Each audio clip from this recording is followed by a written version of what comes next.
Magandang umaga po sa ating lahat mga kabayan.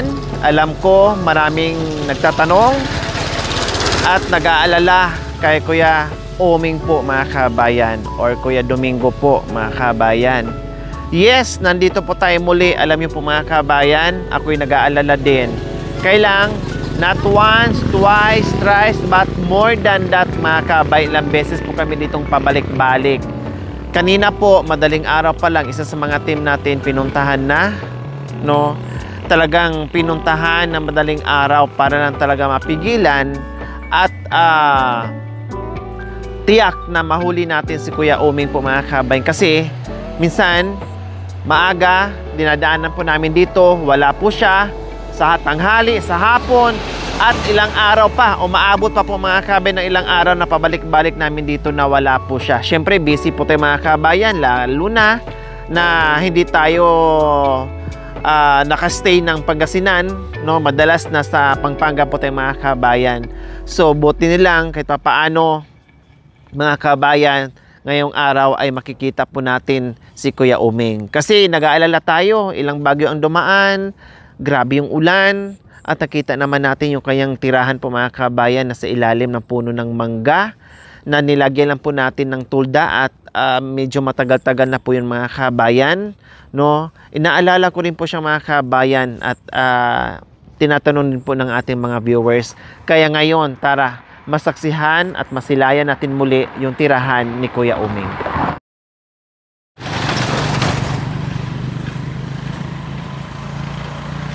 So ayan po mga kabayan, dahil palagi wala na si Kuya Oming dito, ang nangyari po sa harapan niya, yung mga gulay po natin dyan, yung mga pananim po natin dyan, ay wala na. Kasi 'di ba si Kuya Oming, nagwawalis, nagdadamo, no? Pag meron siyang or nakakilala sa kanya, inuupahan siya o inuutusan para naman kahit papaano ay mabibigyan siya ng pagkain, plus nabibigyan pa siya ng mga damit, no? Mga gamit iba pa. So, yun po yung ginagawa ni Kuya Oming. Kailang, sabi ko nga, inaabot siya ng ilang araw na wala dito, no? Pero kanina pinuntahan nga po, maaga, madaling araw pa lang po mga kabayan, pumunta na isa sa mga team. At ito nga po yung nadatnan natin ngayon. Dati, maraming pananim yan, mga talong, mga sili, and everything, nandyan na lahat. Pati dito, wala na talaga as in. So, pumalit yung masukal na damo, kasi tag-ulan na ngayon. Pati yung bahay niya mga kabayan, no? Sumukal na mga kabayan at may extension na naman. Mayaman talaga si Kuya Oming mga kabayan. Talagang pamansyon ng pamansyon yung bahay niya. Palaki ng palaki. Kuya Oming! Hi! Good morning! Diyos ko, ano na nangyari sa bahay kubo nyo? Nilagyan din pala niya dito mga kabayan ng pakibukas naman Kuya Oming! So, ayan. Aray. Papasok ka! So, ayan po mga kabayan. Talagang hindi basta-basta malooban ng bahay ni Kuya Oming mga kabayan. Kasi ang daming extension, ang daming pintuan. Anong ginagawa nyo po? Ha? Nagsaing? Nagsaing daw po mga kabayan. Buti nilagyan nyo po ito ng Ay, sa wakas po mga kabayan. Ay! Nagulat naman ako sa may manok. Alaga nyo po? Ang bait naman. Nangingitlog? Hindi. Isa. May isang itlog. Oh, wow, may alaga si Kuya Oming mga kabayan. Tapos ano ito? Pangkape? Bagong gupit kayo Pugi ha? Bagong gupit si Kuya Oming mga kabayan. Saan po kayo galing? Okay. Meron kayong ginagawa? Anong ginagawa niyo po doon? Manok. Gawaan ng manok, yung kulungan. Sabi ko na nga po mga kabayan no, ganyan siya pag merong ginagawa mga kabayan, magtatagal yan siya doon sa isang lugar. Kaya bihira po namin siya madatnan. Hindi naman po pwedeng maghanap kami na maghanap mga kabayan kasi syempre hindi namin alam, nanguhula kami kung saan siya. No, hindi naman siya nakapirmi sa isang lugar mga kabayan kung saan siya pwedeng makapaghanap buhay, doon siya. Ganyan ang ginagawa ni Kuya Oming. So ayan po mga kabayan, nakita na po natin, no, si Kuya Oming dito nakatira sa puno ng mangga kung saan dati nilagyan po namin ng luna. Ayan, may luna pa rin, nandiyan pa rin po mga kabayan, no, pati dito. At kita naman natin mga kabayan, mamaya pasukin ko yan dyan sa loob, no, at ito ay mayroon na ring ginawan din po yung mga kabayan, extension luna po mga kabayan. Nandito yung mga gamit niya, yung mga gamit natin na binilis kanya, mga kaldero ay nandito pa rin, yung mga lagay ng tubig nandito pa rin. Ayan, punong-puno nga po sa tubig mga kabayan. Oo, ayan, may pandesal pa. May bigas po kayo? Ito bigas to? Bigas po yan? Ito ano po ito? Ha? Ano po? Damit to. O bakit nandito yung damit nyo para hindi mabasa? Kumusta po pala yung kubo natin? Ha? Kumusta itong kubo? Okay naman. Eh paano po yung nung bagyo? Saan po kayo? Nandito? Walang natanggal na mga trapal o walang tinangay ng hangin? Wala. Nabasa po kayo dyan sa loob? Hindi naman. Hindi daw siya nabasa mga kabayan. Tumutulo po ba sa loob? Hindi. Pero nakikita ko na mga basa. Ay may tubig dyan. Hanggang saan yung tubig? Pinasok kayo dito? Ay Diyos ko mga kabayan. Saan kayo natulog? Dito? Saan po? Diyos ko mga kabayan, no? Nung kasagsagan ng ulan, nung bagyo po mga kabayan, pumasok dito yung tubig niya. Pumasok yung tubig dito kasi yung likuran nito mga kabayan, kangkungan dyan at saka parang palayan, no? Palayan. Tapos may sapa dyan mga kabayan. Ito nakita nyo po, ayan, sa likuran ng bahay niya ay medyo malalim po yung tubig dyan. Parang catch basin po siya mga kabayan. Ngayon, pag merong malakas ang ulan, tapos meron pang daanan ng tubig dyan mga kabayan, lahat ng tubig salo dito. O syempre, pag malakas ang ulan, continuous ang ulan po mga kabayan, tapos tuloy-tuloy, tapos may bagyo pa, umakyat dito yung tubig.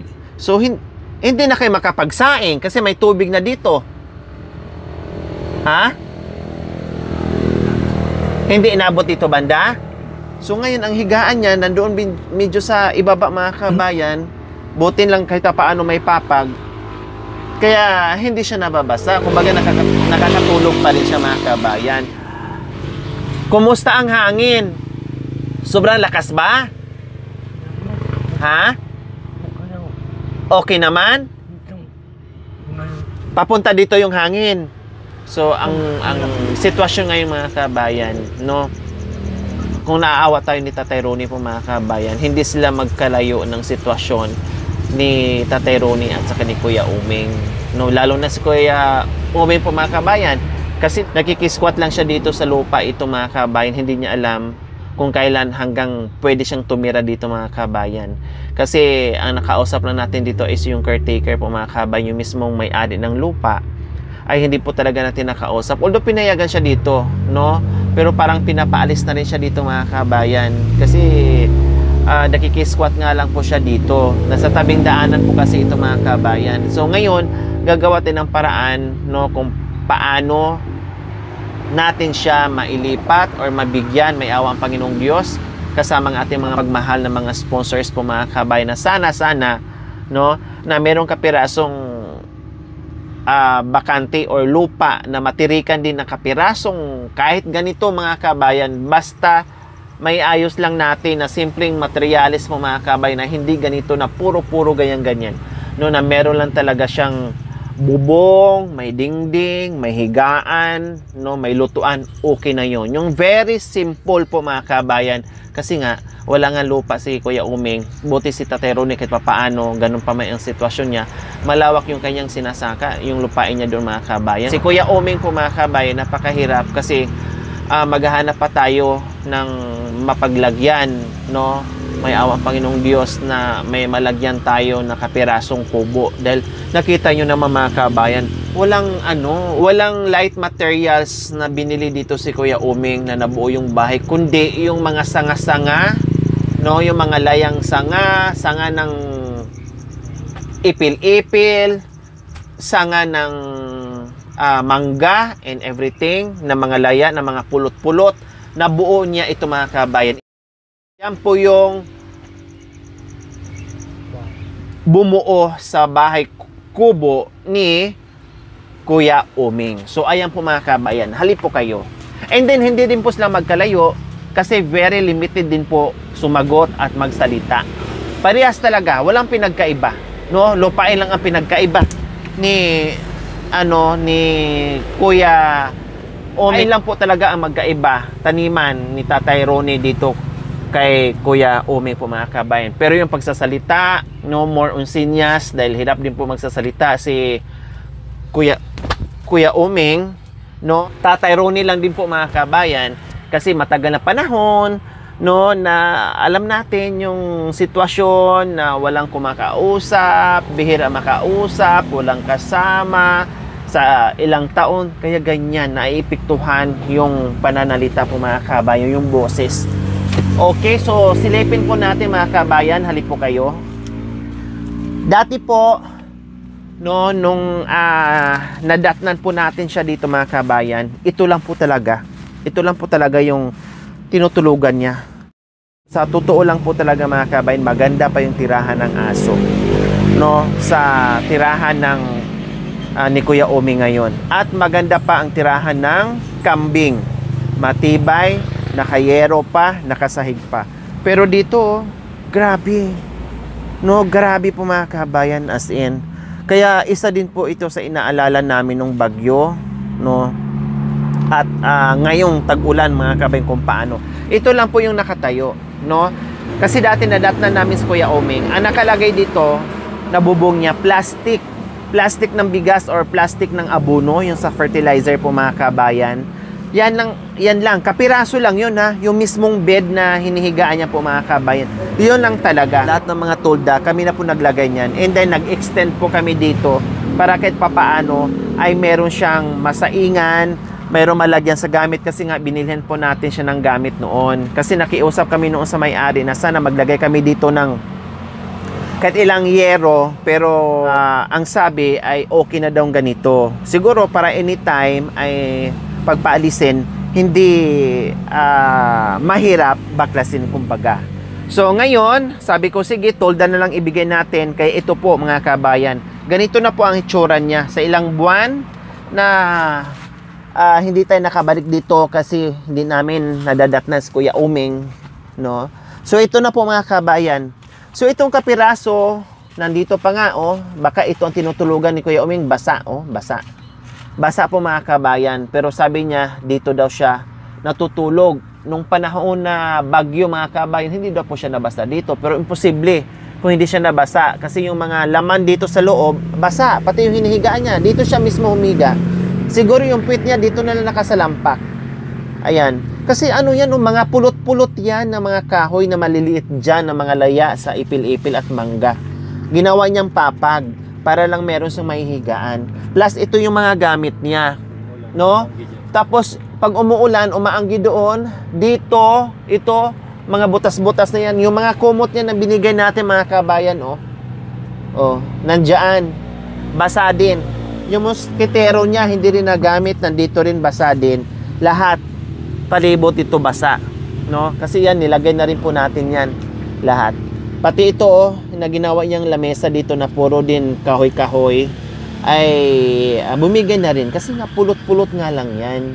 Hindi naman siya pwede magtabas ng mga kahoy dyan na nakapalibot. Kasi syempre, alam din ni Kuya Uming, napapagalitan siya.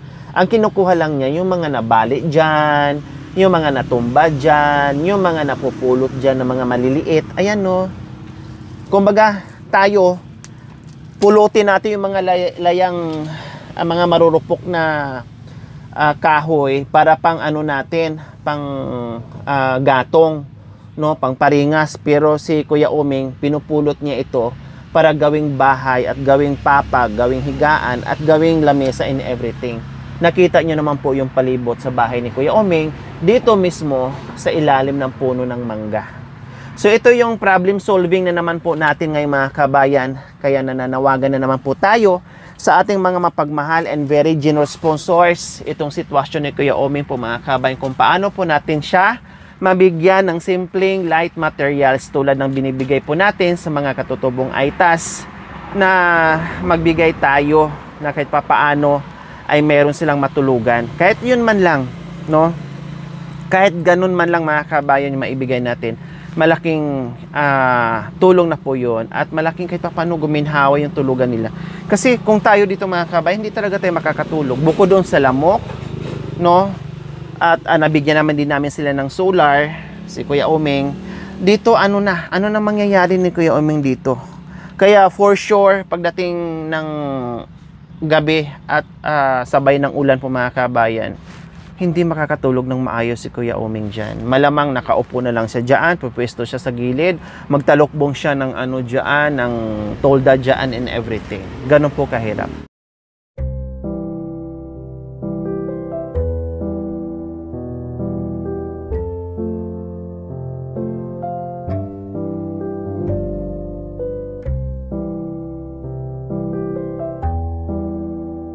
At ito po ang sitwasyon sa likuran ng bahay ni Kuya Uming po mga kabayan. Tubig na po dyan. So yun din po yung number 1 na inaalala ko kapag tag-ulan po mga kabayan, no? Yan po.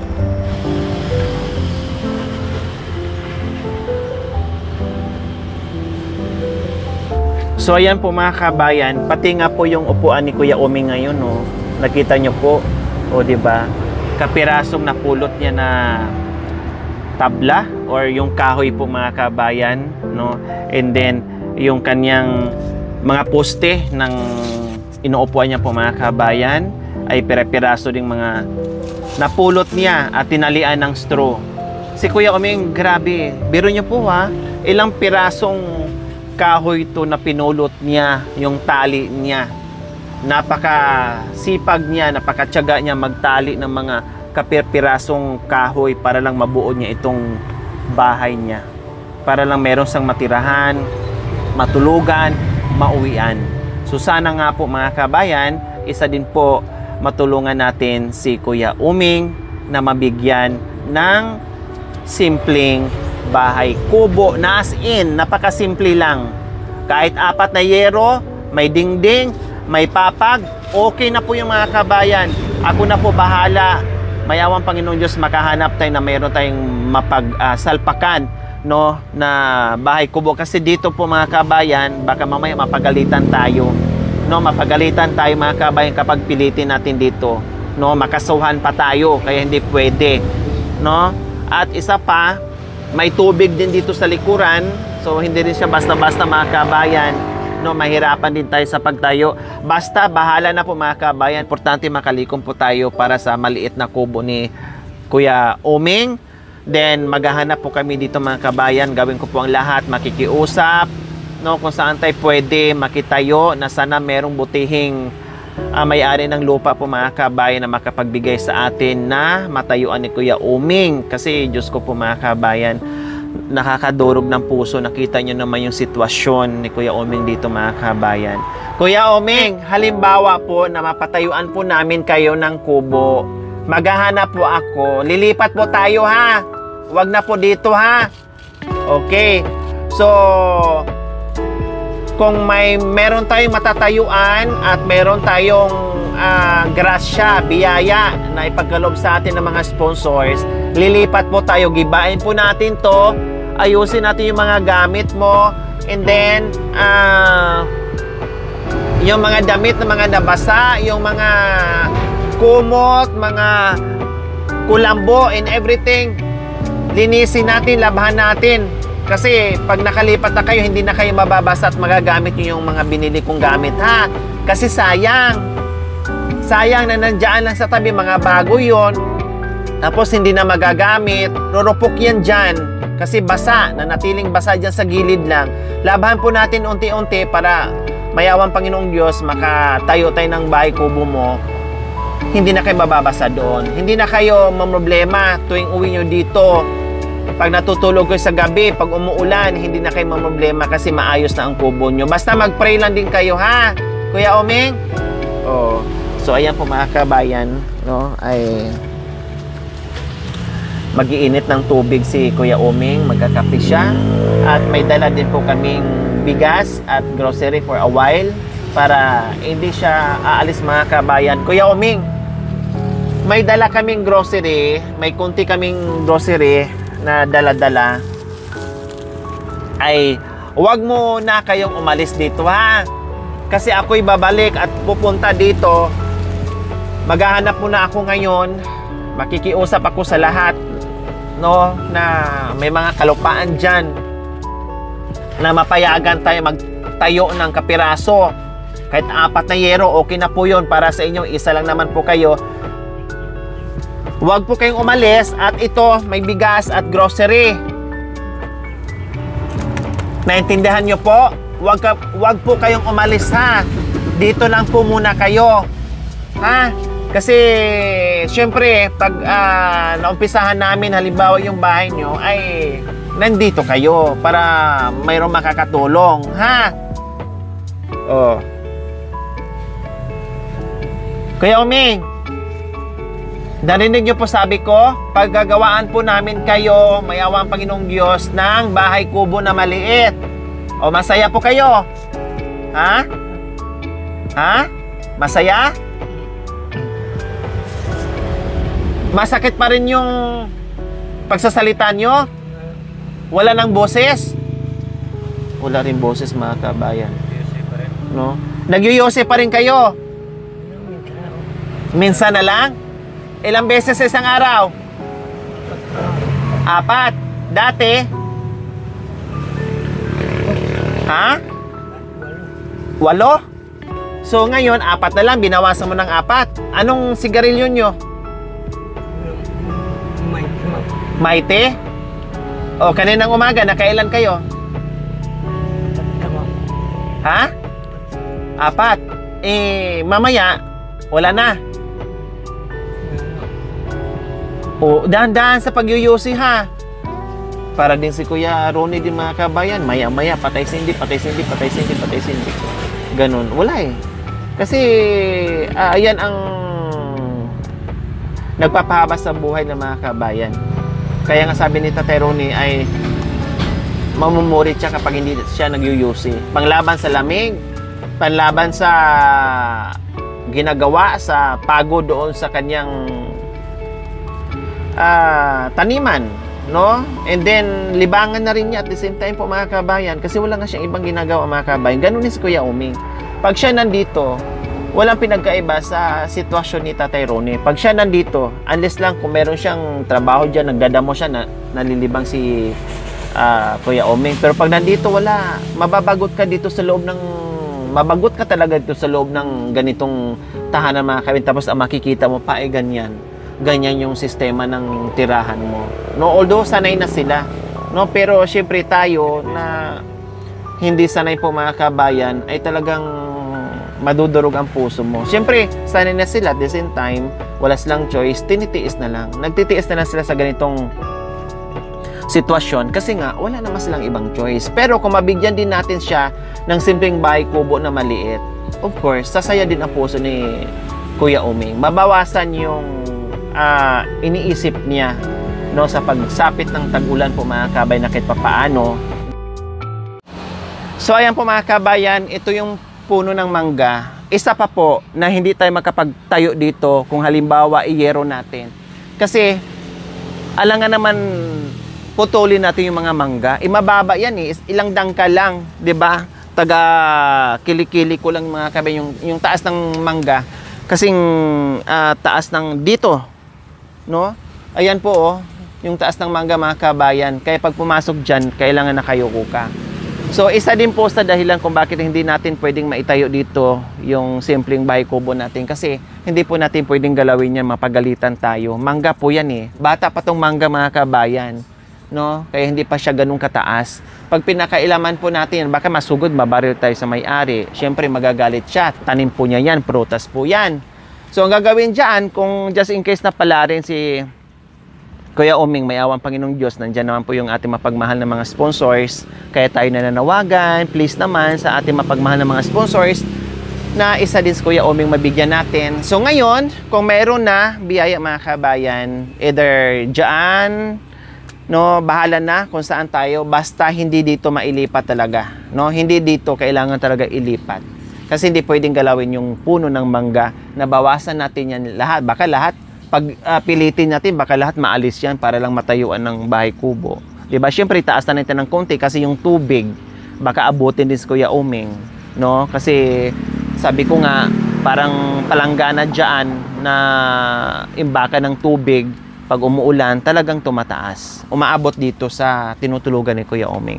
So, yan po yung mga kabayan, yung ating problem na kailangan sulbahin, no? Sa ngayon po mga kabayan ay pray lang tayo kung sakali man na mabigyan tayo para dito sa bahay kubo ni Kuya Oming mga kabayan, kasi isa din po talaga ito sa inaalala ko palagi at iniisip palagi mga kabayan, paano si Kuya Oming. No, buti na lang nagpasalamat ako na natin, no? At magagawaan po natin ng paraan yung kanyang paglilipatan, kasi sinabi ko na po sa kanya, okay lang sa kanya mabigyan ng kubo, lilipat.